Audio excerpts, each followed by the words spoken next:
Bueno, saludos a todos los que han venido participando en este curso. Demos gracias a Dios, no nos cansemos de dar gracias a Dios que nos hace el favor de compartirnos su vida y sobre todo compartirnos su palabra divina. Estas dos obras de parte de Dios nos deben estimular a que, pues, si nos cuesta trabajo un poquito el estudio, le echemos todas las ganas posibles. Mientras tengamos nuestras capacidades mentales normales, todos somos capaces de asimilar todo con un poquito de buena voluntad. Bueno, vamos a proseguir con nuestro curso. En la sesión pasada empezamos a ver en el bloque 3 en el que estamos ahorita. Empezamos por ver el medio ambiente físico del territorio de Canaán y luego pasamos a ver los tipos de personas que llegaron a vivir en este tiempo histórico. Vimos que unos fueron los primeros habitantes de los que se tiene el conocimiento, y después de estos llegaron otros grupos que los suplantaron, y estos otros grupos son con los que se encontraron nuestros migrantes de lo que son los antepasados de los israelitas que salieron de Mesopotamia. De manera que aquí los vamos a encontrar ahora. Y con estos habitantes nuevos, más recientes, se mezclaron nuestros inmigrantes mesopotamios y así nos quedamos viendo algunos ejemplos de esta convivencia que los textos bíblicos nos proporcionan. Ahora vamos a poner otros pocos ejemplos, hay bastantitos en los apuntes que los vamos a estar subiendo para los que se interesen tenerlo por escrito. Ahí pueden ver, ¿verdad?, que hay muchos más ejemplos de esta convivencia en la cual estuvieron nuestros personajes bíblicos y los personajes de este mundo cananeo. Es muy interesante darnos cuenta de eso para que veamos en qué situaciones se encontraron. Los textos bíblicos nos dan bastantes ejemplos de esa convivencia en este periodo de los patriarcas. Y nos dimos, si quieren ahorita vamos a ver otros 4 ejemplitos. Serían muchos, pero para no distraernos tanto, nada más vamos a ponerlos más. Los demás están por escrito. A partir de Génesis 29, 36, 30. Era la práctica entre los pueblos del antiguo cercano oriente y aún una tradición en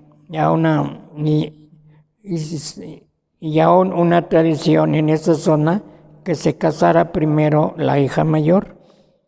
Esto impedía que una hermana más joven avergonzara a otra que no fuera tan hermosa y también impedir el drenaje financiero de la familia a causa de las solteras.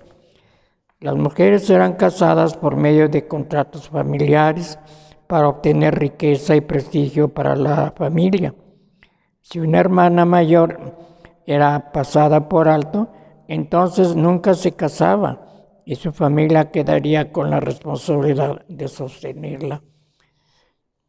Tenemos otro ejemplo en Génesis 29, 27. La costumbre de una semana nupcial puede haberse originado como una relación entre la historia de los 7 días de la creación y la idea de crear una nueva vida por medio del matrimonio. Aliviar a los desposados de otras tareas también tenía como fin asegurar un embarazo temprano en el matrimonio. Otro caso, Génesis 30, 14:16. La mandrágora es una raíz sin pedúnculo de la familia de la papa, que crece en terrenos pedregosos. Tiene parecido con la figura humana por sus propiedades narcóticas y purgantes que explican su uso medicinal. Su forma y fuerte olor pueden ser el origen de su uso en ritos de fertilidad y como afrodisíaco. Tiene hojas de color verde oscuro y rugosadas que nacen flores violetas y acampanadas. Su fruto es una presa amarillenta, de aproximadamente el tamaño de pequeño tomate, que puede ser consumido.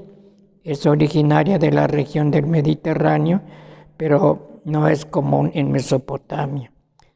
A partir de Génesis 31:19, los terafín o ídolos hogareños eran asociados con la fortuna y prosperidad de la familia y pasaban de una generación a otra como parte de la herencia. El hecho de que Raquel haya podido esconderlos debajo de una montura indica su pequeño tamaño, porque algunos eran más grandes. Eran una parte de la religión popular o local y no estaban asociados con los templos o cultos nacionales de las deidades principales. Ven, ahí en el escrito tengo más ejemplos que están sacados de los mismos textos bíblicos. Si alguno quiere tener estos apuntes, ya saben que los vamos subiendo y de ahí los pueden sacar y luego pues seguir la información más completa.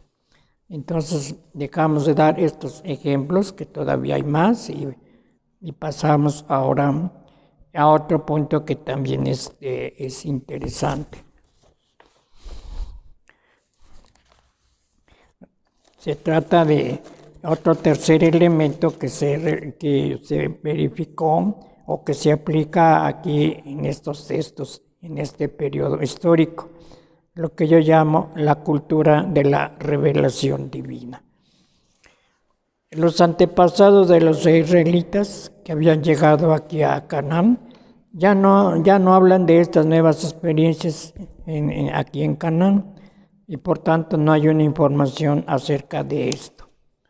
Entonces, los autores sagrados, inspirados por la revelación divina, los presentan a los israelitas de sus épocas como seres promotores ya de la voluntad salvífica de Yahvé, y así hemos de tratarlos, de mirarlos, haciendo a un lado cualquier manifestación de paganismo con el que inicialmente se desarrollaron en Canaán. Pero se presentan dos cuestiones para poder entender un poquito este tipo de textos.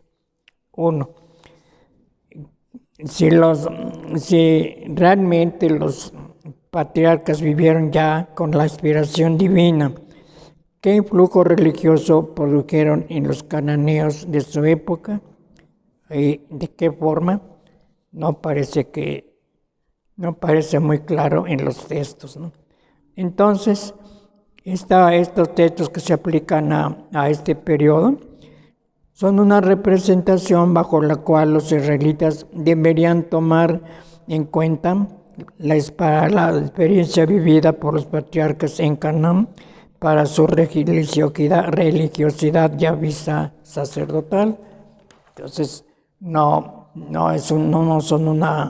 estos textos no son una narrativa, no son un desarrollo histórico.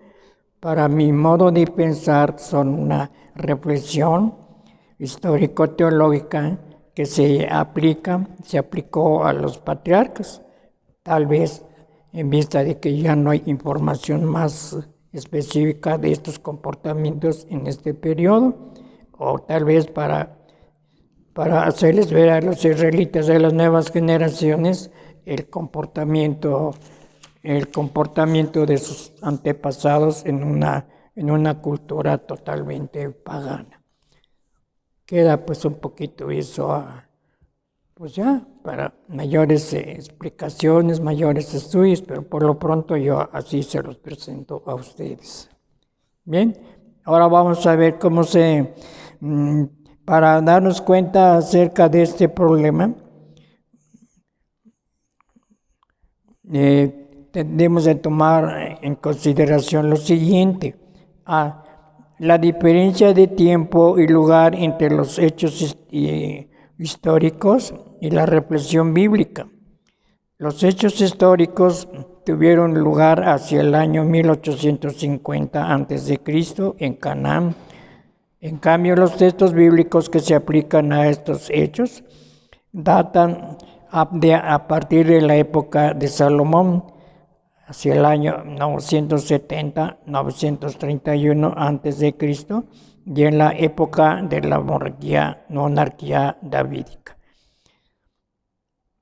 Y yo lo considero, por tanto, que más que una narrativa, es una reflexión histórica, histórico-teológica, en la que esta parte de la historia de los antepasados, los autores sagrados la presentan a las generaciones nuevas de israelitas como un ejemplo a seguir para sus relaciones con Yahvé.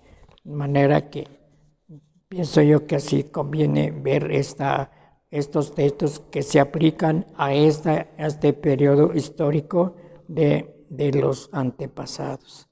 Bueno, ahora vamos a ver en qué consiste a grandes rasgos y en forma un poquito global cómo se desarrolló o cómo se desarrolla esa reflexión histórico-teológica por parte de los autores sagrados.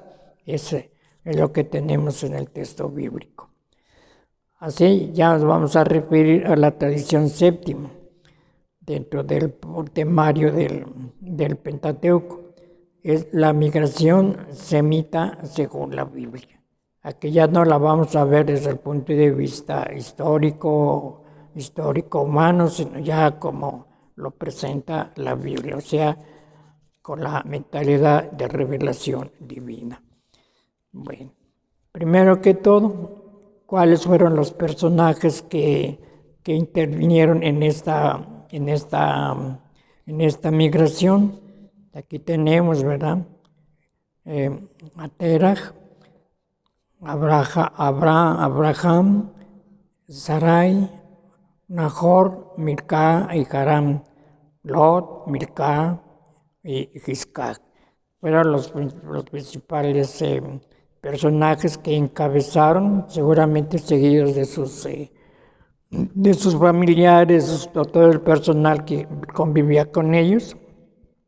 Así, en esas condiciones, emigraron hacia Canaán. Ahora aquí, para seguir la migración, también por escrito les pongo un mapa. En ese mapa pues está ahí podemos ver pues los territorios que rodearon, ¿verdad? Toda esa caminata, todos esos viajes que hizo Abraham desde su lugar de origen, en Ur de los Caldeos, hasta llegar a establecerse en Canaán. Vamos a seguirles, aunque sea pues así, en teoría, ojalá que lleguen a ver ese mapa y lo lean bien para que valoren bien esos viajes, ¿no? Primero, la etapa cuando estaban en la región mesopotámica. El yavista nos dice que estaban en su país natal, Ur de los Caldeos. En cambio, el sacerdotal nos dice, salieron juntos de Ur de los Caldeos para dirigirse a Canaán, y llegados a Harán se establecieron allí, y Terach murió en Harán. Vienen después otros textos del yavista y del sacerdotal. Abraham, hay que fijarnos un poquito en el nombre, ¿verdad? Que no es Abraham, sino de momento es Abraham. Sarai, su mujer, Lot, hijo de su hermano, con toda la hacienda que habían logrado y el personal que habían adquirido en Harán, salieron para dirigirse a Canaán. Allí, antes de salir de Mesopotamia para dirigirse a Canaán, pues hubo una primera revelación y promesas a Abraham. Con esas promesas, pues Abraham, según el texto bíblico, Abraham y su gente salió de Mesopotamia para dirigirse a Canaán. Ya en Canaán, ¿qué nos dice el yahvista? Abraham atravesó el país hasta llegar al lugar sagrado de Siquem, hasta la encina del Moré. Por entonces estaban los cananeos en el país. Yahvé se apareció a Abraham y le dijo: a tu descendencia he de dar esta tierra. Entonces él edificó allí un altar a Yahvé que se le había aparecido. Viene una segunda revelación que nos la describe el yahvista. De allí a la montaña al oriente de Betel, y desplegó su tienda entre Betel al occidente y Ai al occidente, y allí edificó un altar e invocó a su nombre.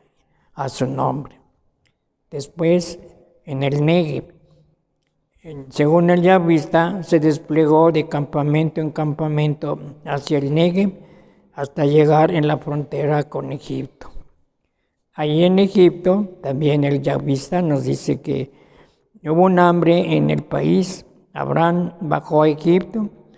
Allí el texto nos describe algunas de sus vicisitudes que tuvo.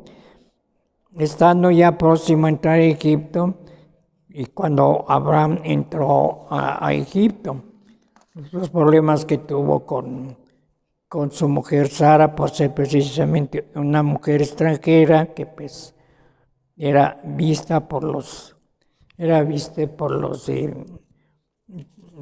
habitantes de Egipto. Ahí en ese texto, ahí les pongo yo las citas textuales, ¿verdad? Para que ustedes puedan leerlas allá con más calma, con más atención, y se den cuenta de esta situación en que pasó Abraham. Ya de vuelta a Canaán, estando en Egipto, el yahvista nos dice que de Egipto subió Abraham al Negev junto con su mujer y todo lo suyo, y acompañado de Lot. Abraham era muy rico en ganado, plata y oro.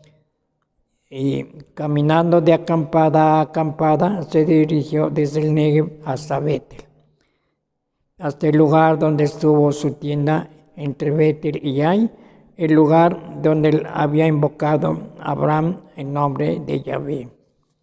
Allí, pienso yo, porque no hay un poco más de claridad, o no le veo yo claridad, ahí se juntan dos redacciones, del yahvista y del elogista. Y nos dice que Lot levantó los ojos y vio toda la vega del Jordán, toda ella de regadío. Era antes de destruir Yahvé a Sodoma y Gomorra, como el jardín de Yahvé, como Egipto, hasta llegar a Zoar. Eligió Lot toda la vega del Jordán y se trasladó al oriente. En cambio, Abraham se estableció en Canaán y Lot en las ciudades de la vega, donde plantó sus tiendas hasta Sodoma. Los habitantes de Sodoma eran muy malos y pecadores contra Yahvé. Estando en esa situación, ya cuando se separaron Lot y Abraham, viene el momento de la tercera revelación. Allí ya Yahvé le vuelve a hacer a Abraham la promesa de la tierra y de la descendencia innumerable. Ahí nos dice eso, ¿verdad? Al estar nombrando los 4 puntos cardinales, nos habla de la totalidad del territorio que iba de ser suyo para él y para su descendencia. Bueno, de esa manera podríamos terminar la tradición séptima, en la cual se hace el establecimiento de Abraham. Ahora aquí en la tradición 8, así en forma esquemática, viene el desarrollo y expansión del grupo abrahamítico en Canaán. Aquí podemos verlos cómo quedaron establecidos el grupo abrahamítico allí en el territorio de Canaán. Es en forma esquemática. No podríamos estar aquí llevándonos mucho tiempo, pero para no tener más tiempo en ciertas cosas, entonces yo los pongo en forma esquemática, pero ustedes hagan favor de leer esos textos según las citas que les voy poniendo allí, para que tengan la información más completa. Abraham se le nombran 3 esposas: Agar, Sara y Ketura. De Agar, pues engendró a Ismael. ¿Dónde vivieron los descendientes de Agar y Abraham a partir de Ismael? El Yahvista nos dice que vivió en el desierto de Parán. De Sara tuvo como hijo a Isaac. Aquí de momento no nos dice dónde se estableció Isaac. Adelante nos va a decir. De Ketura, es Génesis 25:6, todos sus hijos, toda la descendencia que tuvo Abraham de Ketura, los separó de Isaac hacia el país de Levante. De manera que si a grandes rasgos podemos saber cómo ocuparon el grupo abrahamítico, esta parte del grupo de Abraham, el territorio de Canaán. Lot, Yahvista se encarga de darnos una información. Igualmente ahí les pongo el texto para que lo lean ya más a fondo. Lot tuvo de su hija mayor a Moab y de su hija menor a los amonitas.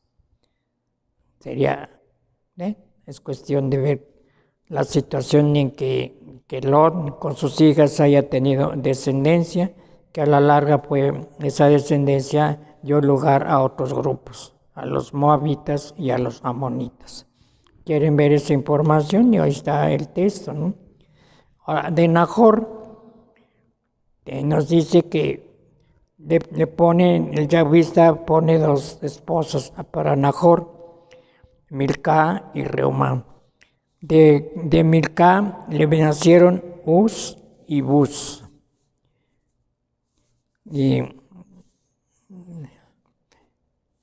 después Kemuel, Keset, Jasó, Pildash, Gilani y Betuel, que engendró a Rebeca.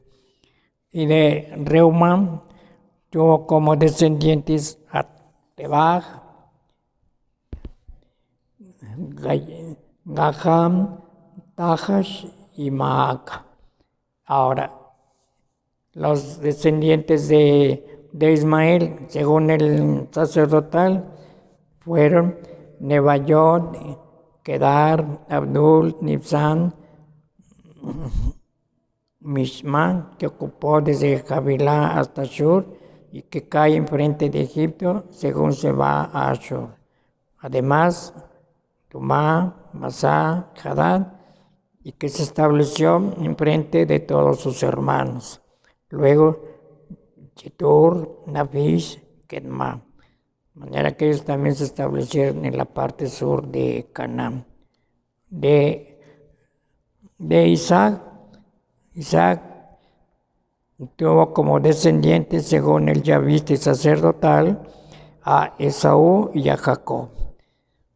Y a Jacob, ahora, Jacob, según las tres tradiciones, Yahvista, elogista y sacerdotal, en Padam Aram, ya no tuvo su descendencia allí en Canaán, sino en Padán Aram. De Lía le nacieron Rubén, Simeón, Leví, Judá. Y de su esclava Silpa, Gad, Aser, Isaacar, Zabulón. De Raquel, de su esclava Bilcá, le nacieron Dan y Neftalí, y después, finalmente, José. En Éfrata, según el elogista, le nació a Jacob de Benjamín. Jacob se estableció en el país de Canaán. Ahora, la descendencia de Esaú, primero, el texto bíblico nos dice que antes de que los descendientes de Esaú ocuparan esa región de Edom, vivieron un grupo de los joritas, que fueron los primeros habitantes de Seir, antes después de ser desposeídos por los hijos de Esaú. Entre estos descendientes, entre estos habitantes de los descendientes del jorita Seir, están Lotán, del que nació Jorí, Gemán y su hermana Timna. Joal, que nació Albán, Manayad, Ebal, Sofá, Onam. De Shibeón le nació Allá, Aná, que encontró las aguas termales en el desierto. De Aná nacieron Dishón y Oholibama. De Dishón nacieron Gemdam, Esbam, Yorán y Keram. De Eser, Bilham, Sahabam, Acam. De Dishán nació Uz y Aram. Ahora, ¿cuáles fueron aquí el texto bíblico? Digo, es interesante porque estas lecturas no parecen interesarles a nadie, ¿no? Pero sí son importantes, ¿no? Para que veamos ese proceso de ocupación que se fue realizando allí en Canaán. Cuando llegaron pues el grupo abrahamítico, abrahamítico, pues no vamos a pensar que llegaron hacia territorio desierto, estaba completamente habitado y luego ellos también pueden aumentar la población del sur de Canaán con su descendencia. Entonces eso es importante conocerlo, ¿no? Para ver en qué posición quedaron los descendientes de Esaú. Pone aquí el texto, cuáles fueron los reyes de Edom antes de que reinara alguno de los israelitas allí en la región de Edom. Reyes pues de Edom: Bela en Dinjabam, Jobab, hijo de Serac de Bosra, Yusham del país de los Temanitas, Hadad, hijo de Bedán, que derrotó a Madián en el campo de Moab, y el nombre de su ciudad era Abit. Simla de Masreca, Saúl de Rehoboth de Acbor, Baal, Jonam, hijo de Acbor, Hadad, el nombre de su ciudad era Pau. Era que esa región del sur pues estuvo bastante ocupada, ¿no? Y como jeques de Edom por parte del sacerdotal, son los que en sacerdotal se enumeran los siguientes: Timna, Alba, Yeter, Oholibamam, Elá, Pinón, Kenaz, Temán, Mibzar, Magdiel Iram. Bueno, así fueron los primeros que habitaron esa región del sur, la región que después se llamará Edom, ¿no? Y que allí también posteriormente vinieron a ocuparla los descendientes de Esaú. Y esta descendencia de Esaú se llevó a cabo de esta manera. Esaú en Canaán, según el sacerdotal, tomó por mujer a Judith, hija de Beri el hitita, y a Basmat, hija de Elón el hitita. Y después, también según el sacerdotal, a Maclar, hija de Ismael. Según el sacerdotal, Adá, hija de Elón, el hitita Elifaz, de Oholibamá, hija de Aná, hija de Simeón el corita, a Jeush y Yalam. Coré de Basmá, hija de Ismael, la hermana de Neballón, a Reuel. Y después, según P, o sea, el sacerdotal de Canaán, Saúl emigra a Seir, o sea, la región de los Joritas, a la región donde finalmente quedó establecido. Según el Yavista y el Elogista, las descendencias de Saúl en Seir fue la siguiente. De Elifaz nació Temam, Amar, Sefo, Gaitam, Kenaz. De Reuel, Nahar, Sera, Sabná y Misa.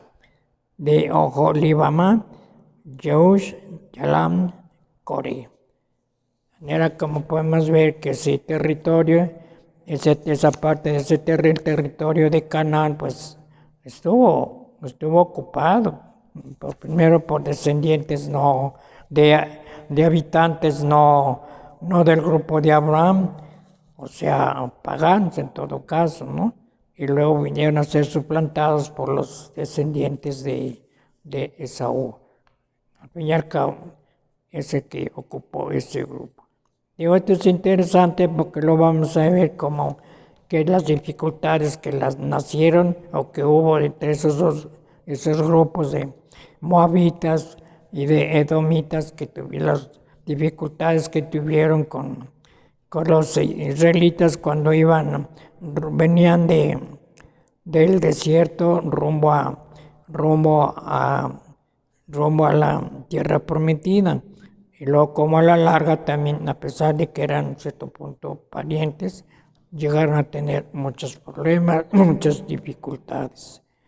Bueno, así ya con esta reflexión, pues podemos decir que las tradiciones históricas por parte de los antepasados de Israel allí en Canaán, pues prácticamente se reducen a esto, ¿no? Primero, pues a su situación, su convivencia con los grupos cananeos que en esa época habitaban la región de Canaán. Y cómo a partir de esa experiencia, de esa vivencia de estos antepasados, los textos bíblicos, el yavista y el sacerdotal, hacen la reflexión aplicada a ellos. Y ya los presentan como si fueran personajes que estaban viviendo ya bajo el influjo de la divina revelación, pero pues hay que distinguirnos porque los tiempos son muy diferentes. Repito, los hechos históricos estuvieron en una época y en el mismo territorio, pero la época fue muy diferente. Y la intención con que se escribió el texto, pues era una reflexión a las generaciones nuevas de israelitas, hacerles ver pues el valor de sus antepasados y cómo de sus antepasados deberían tomar ejemplos de cómo saber relacionarse con Yahvé en sus circunstancias actuales, no de su época. Entonces, yo pienso que así es como hay que ver esta experiencia, estos dos grupos de tradiciones en los que vivieron los antepasados de los israelitas. Unos hechos a los cuales unos hechos históricos, ¿verdad?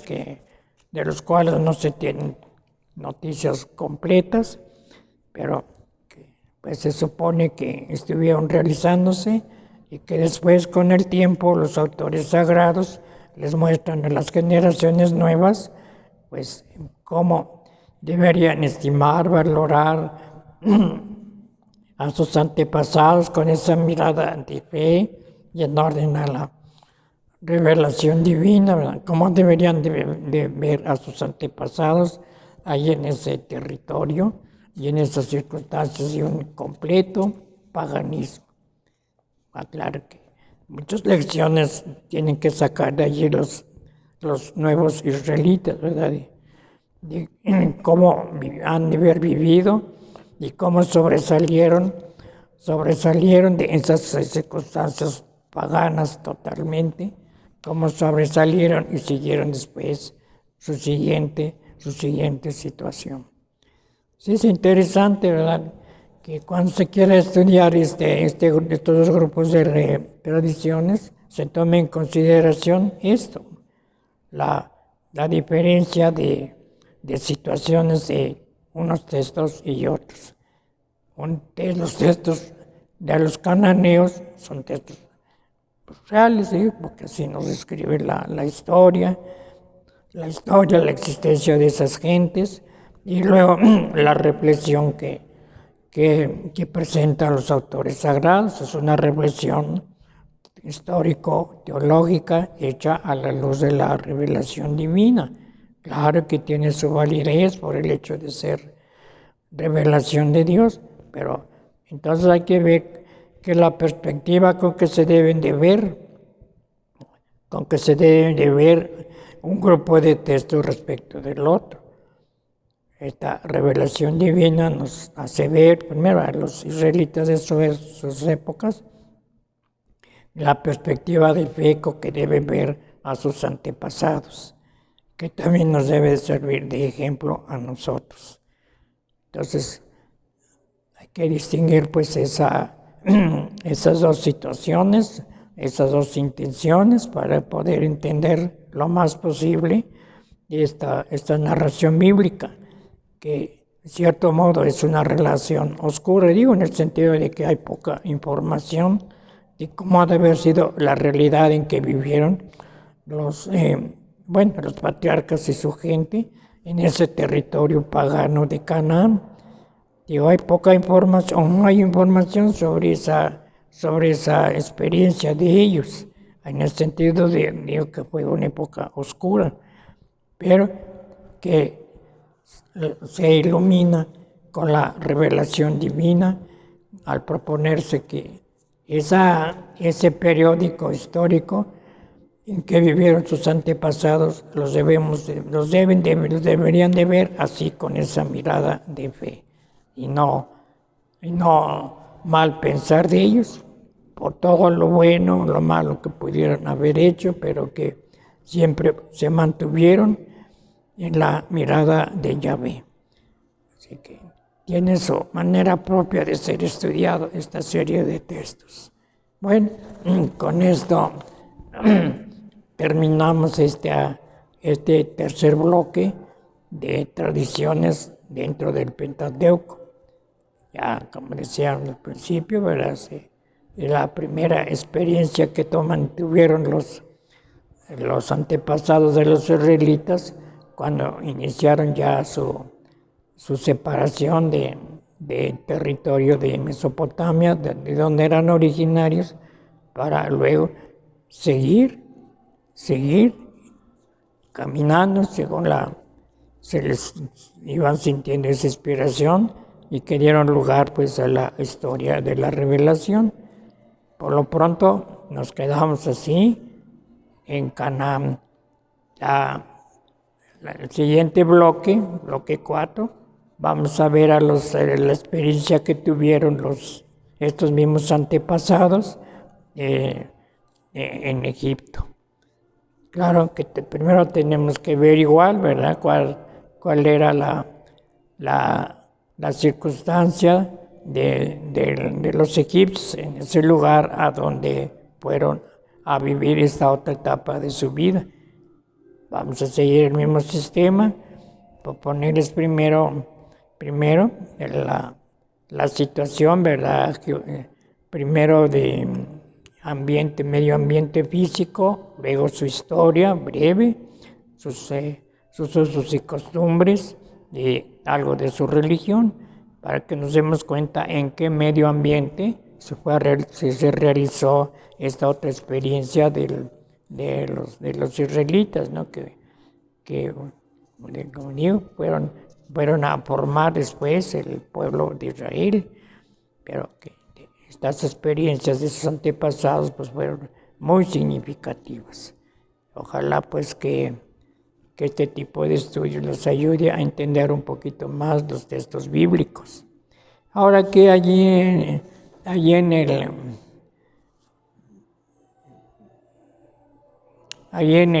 los apuntes, para las personas que quieran seguir por escrito el estudio, les pongo ahí a grandes rasgos los usos y costumbres de aquella época en que se desarrollaron los patriarcas allí en Canaán. Es un medio ambiente, digamos, internacional, ¿no? Porque aquellos no han sido conscientes de esto, pero para nosotros es importante para darnos cuenta, ¿verdad? Cómo Dios se fue valiendo en todas las circunstancias históricas para ir formando a su pueblo. Ahí les pongo ahí brevemente un tipo de usos y costumbres, ¿no?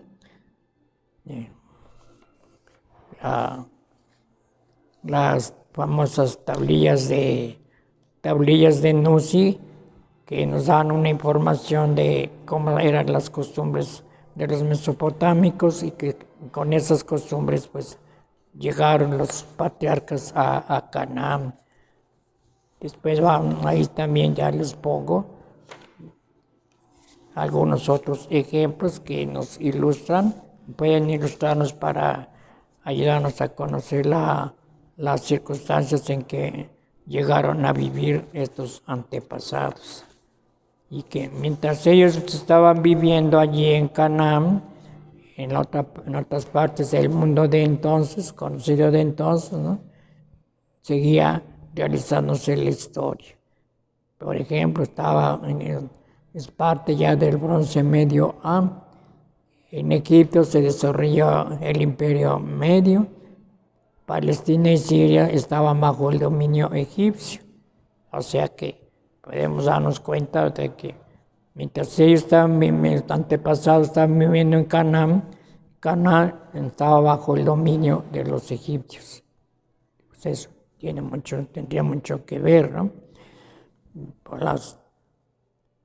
Y en Mesopotamia se estaba realizando la invasión amorrea y el establecimiento de dinastías amorreas desde el Mediterráneo hasta Babilonia.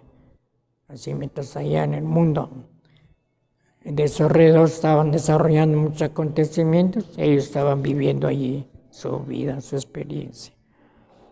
Y así tenemos una serie de datos que pueden ustedes leerlos y sobre todo a la persona que se quiera interesar en ellos pues puede hacer estudios más amplios, más profundos, para conocer la historia del mundo de esa época y en ese tiempo. Nosotros poco conocemos de la historia del mundo de entonces, y más nos centramos en nuestro continente, en Europa, en América, y poca noticia tenemos de estos habitantes de esta parte del mundo, en Asia, la parte asiática. Y estas lecturas, estos estudios nos ayudan a entender un poquito más la cultura universal. También nos va capacitando más para valorar la acción de Dios en medio de en medio de su pueblo, cómo Dios fue fue guiando a su pueblo dentro de este mundo que era totalmente pagano. De manera que son estudios, son lecturas que cualquiera tener interés le pueden ayudar mucho, mucho, para ser más comprensivo, más sensible con las informaciones que nos da la Sagrada Escritura acerca de estos hechos bíblicos. Y darnos cuenta que realmente la Biblia no es una leyenda, no son cuentos, sino que fueron hechos reales, que sí se realizaron, ¿verdad? Claro que la Biblia, al escribirlos, no nos los escribe en una forma pues, histórica, científica, ¿no? Porque no es el fin de la Biblia, pero nos hace ver que dentro de sus reflexiones, histórico-teológicas, toma en cuenta circunstancias reales en que estaba viviendo la gente a la que se aplicaba esa reflexión. Por consiguiente, la reflexión histórico-teológica que hace la Biblia no es en vano, no es en seco, sino que se estaba aplicando precisamente a situaciones concretas. La Biblia, pues, la supone, porque no es su finalidad desarrollar arqueología y etnografía, ¿no? Sino ver el sentido con que se debía ver esas experiencias de los seres humanos. Ya las demás ciencias convergentes nos dirán cómo era la situación de estas gentes, y la Sagrada Escritura nos dice cómo esas situaciones de las distintas gentes se veían a la luz de Dios. Eso es ese es el papel de la Biblia, no que intentar describirnos hechos históricos.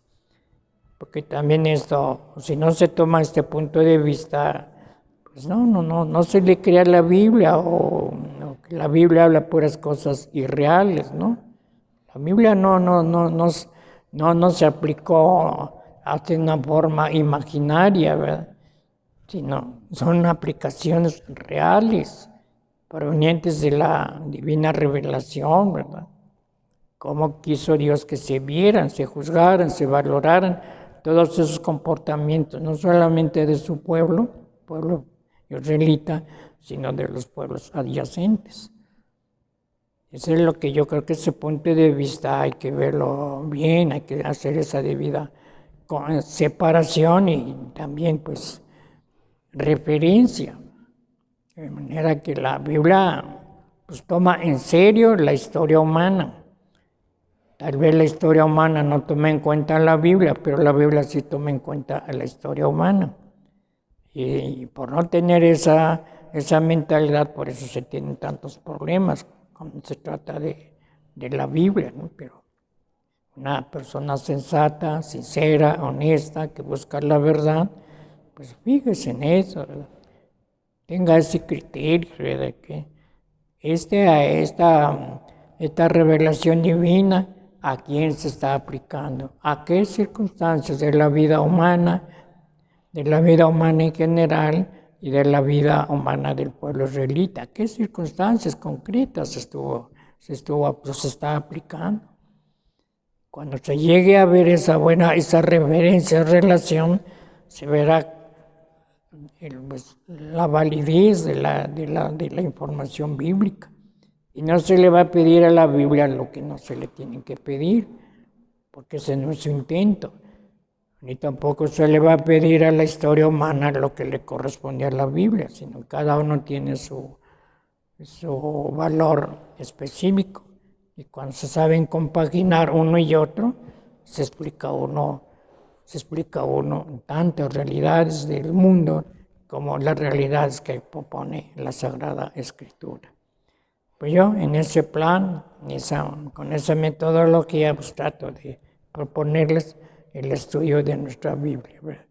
A partir de hechos históricos, sea que la Biblia no los enuncie, o sea que no nos los anuncie, pero que se realizaron a partir de esos hechos, como ciertas revelaciones, ¿verdad? Se fueron dando el criterio, la perspectiva bajo la cual se deben de ver esas situaciones humanas, tanto del mundo en general como del pueblo israelita. Hay que tener ese cuidado de hacer esa referencia, esa relación para que podamos entender realmente el sentido de la Sagrada Escritura y demos también su lugar a los hechos históricos, verlos con ese criterio, con esa mentalidad divina. Así que cada época podemos decir en principio, cada época de la historia humana se le aplicó la revelación divina. La revelación divina para valorarla, para motivarla, para animarla a vivir la experiencia de Dios. Y si nos damos cuenta bien, hacemos esa separación y relación, veremos que la Biblia es realmente maravillosa, aún desde el punto de vista humano. Y cómo la historia humana puede darnos lugar para que Dios mismo fuera haciendo las revelaciones de determinada manera, por el bien de los seres humanos y para el avance y la gloria de Dios. Así que bajo ese aspecto, realmente la Biblia es mucho, muy importante. Que no solamente la veamos desde el punto de vista religioso, que creamos que nada más la Biblia nos está hablando de pura religión, y que esa religión pues no tiene relación con la vida humana.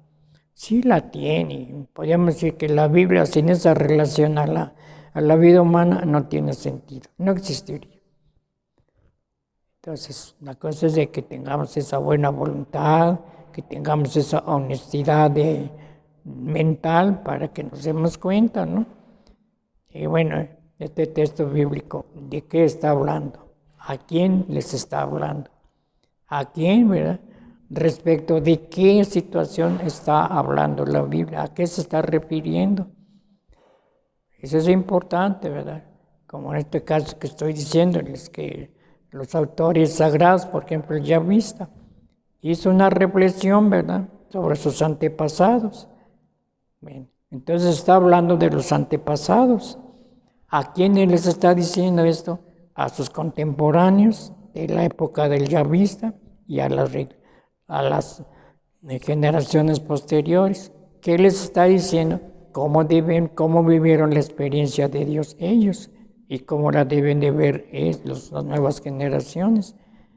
Y cómo esas experiencias de sus antepasados deben de servir de ejemplo para que ellos también en su respectiva situación lo vayan viviendo. Así que para mí ese es el sistema, el método de estudio de la Biblia que yo trato de proponerles.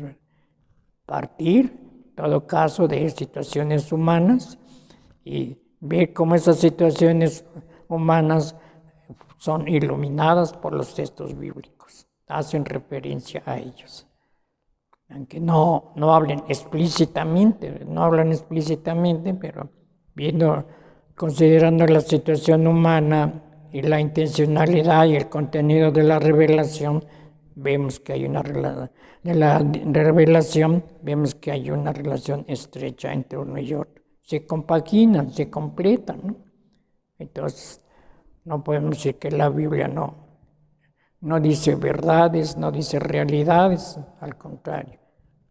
Habla de esas realidades, pero ya en un plan elevado, en un plan de revelación, de salvación, para darle así valor también, inclusive a la misma vida humana, que así la deberíamos de ver al ser humano siempre a la luz de la revelación divina.